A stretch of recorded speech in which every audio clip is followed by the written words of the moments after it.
o que eu tô falando, o que eu tô querendo dizer é o seguinte, não querendo comparar, mas já comparando, né? Não querendo comparar a minha a insignificância da história da minha vida com a representatividade, com a história milenar ancestral que é a história do povo judeu. Quero deixar bem claro que eu não sou antissemita, muito pelo contrário, sou um apaixonado pela cultura judaica, por toda a história que, que as escrituras contam sobre os judeus, sobre a cultura judaica, enfim, do povo hebreu.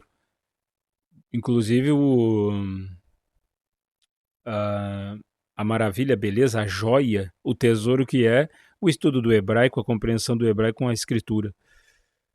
E então não sou antissemita, pelo contrário, sou apaixonado e entusiasta, acho que até posso dizer, do povo judeu, da cultura judaica, principalmente da judaico-cristã. Não sei se principalmente, bom, enfim. É, entendendo, claro, né, que o Velho Testamento como uma sombra de Cristo, bom, enfim, não vai entrar no mérito dessa questão. O que eu quero dizer? Não é antissemitismo. E por que eu comparo a minha vida com a vida a insignificância da minha vida, um grãozinho de areia, né, no meio do mar, no meio da areia da praia, que é a história do povo judeu, a história milenária, a ancestralidade do povo judeu, enfim.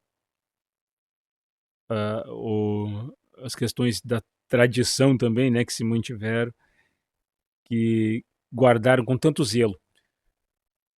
Por que então falar disso agora? Eu penso exatamente que agora é o momento. Se a gente analisar todas as profecias que estão sendo ditas, todo, todo o contexto que está se reunindo agora de fim dos tempos, eu imagino que esse é exatamente o momento de falar disso. O porquê. Quem matou Jesus? Se diz na Escritura quem matou Jesus, diz. Aqui está dizendo, e se eu não me engano, aqui está em Pedro, e parece que foi no dia de Pentecostes, Atos, capítulo 2, começa talvez no versículo 22, enfim, eu vou ler aqui. Aqui eu tô lendo Almeida, corrigida fiel. Atos capítulo 2, versículo 22. Homens israelitas, escutai estas palavras. A Jesus Nazareno, homem aprovado por Deus entre vós, com maravilhas, prodígios e sinais que Deus por ele fez no meio de vós, como vós mesmos bem sabeis. A este que vos foi entregue, Pedro está falando, pelo determinado conselho e...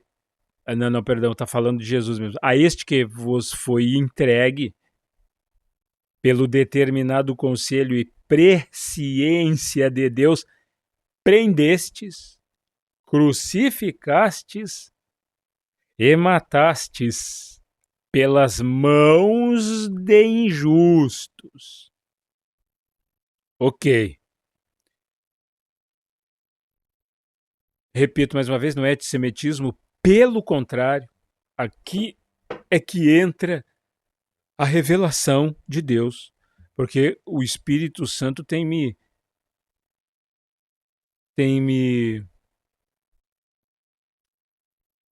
agraciado muito com essas revelações, é verdade.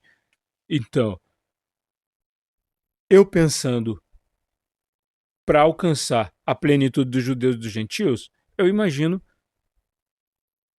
que a comparação que eu faço da minha vida é que em muitos momentos eu precisei que alguém chegasse e me dissesse a verdade, mostrasse a realidade, que fosse sincero comigo, sem muito desenho, acho que mais na grossura da rusticidade mesmo da verdade, que muitas vezes é rústica, muitas vezes a verdade é rústica.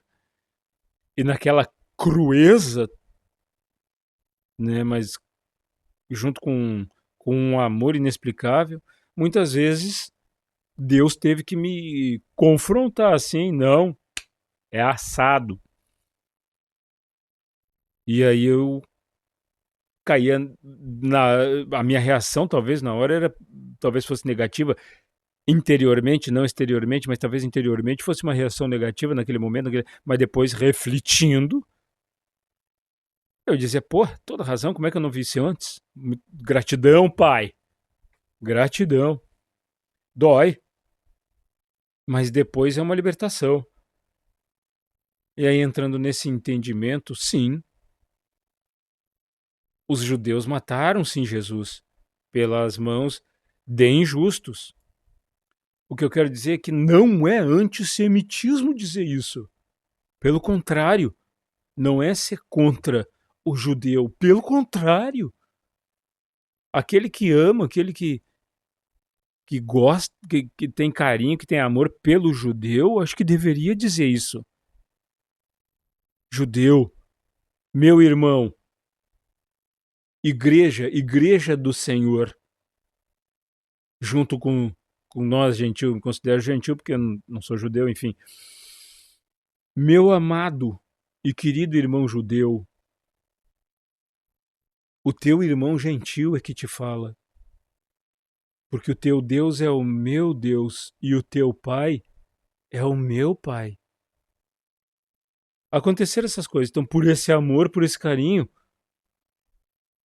é que a gente tem que reconhecer. Mas não é uma condenação, pelo contrário, é uma salvação. Porque eu, enquanto igreja, eu quero muito que vocês também estejam no céu comigo. Eu acho que talvez tenha sido o Paulo que tenha dito que nós fomos enxertados em vocês. Nós estamos enxertados bem, mas então vamos junto para o céu. Claro que eu sei que existem outros tantos entendimentos, entendimento muito mais profundo que talvez eu jamais alcance no entendimento do que representa o judeu na escritura, mas eu entendo que ele é também um desenho da natureza humana, como é que se diz, um estereótipo, não sei se um estereótipo seria pejorativo, se for, perdão, mas se não for, glória a Deus, um estereótipo da natureza humana, da natureza idólatra, da natureza desobediente, rebelde. Não é só o judeu que é assim. Quantas vezes eu fui assim, rebelde, e de repente Deus faz transformações maravilhosas na vida de um ser humano. Eu eu trago essas eu trago esses elementos, esse estudo, essa fatia de estudo, digo fatia, ancorado pela escritura, porque eu penso que a palavra é o pão da vida, né? Então estamos comendo as fatias do pão da vida. Trago essa fatia não com amargura, não com amargura não, amargor, não, com a doçura da salvação.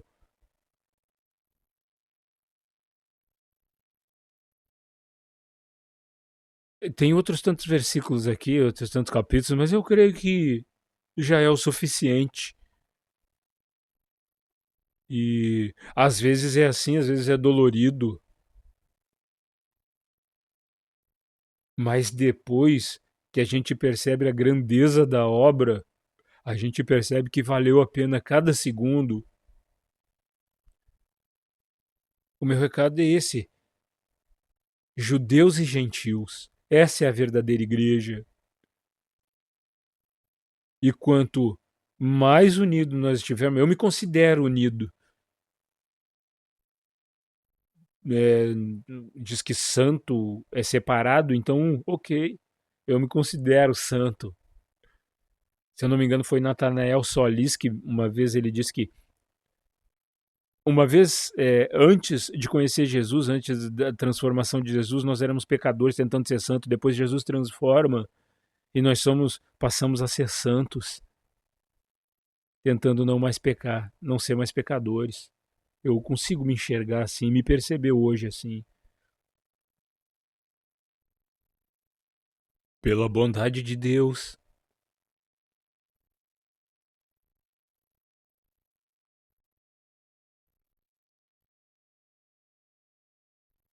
É juntos. A gente tem que ficar junto.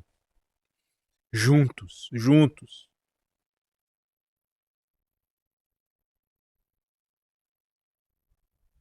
Juntos.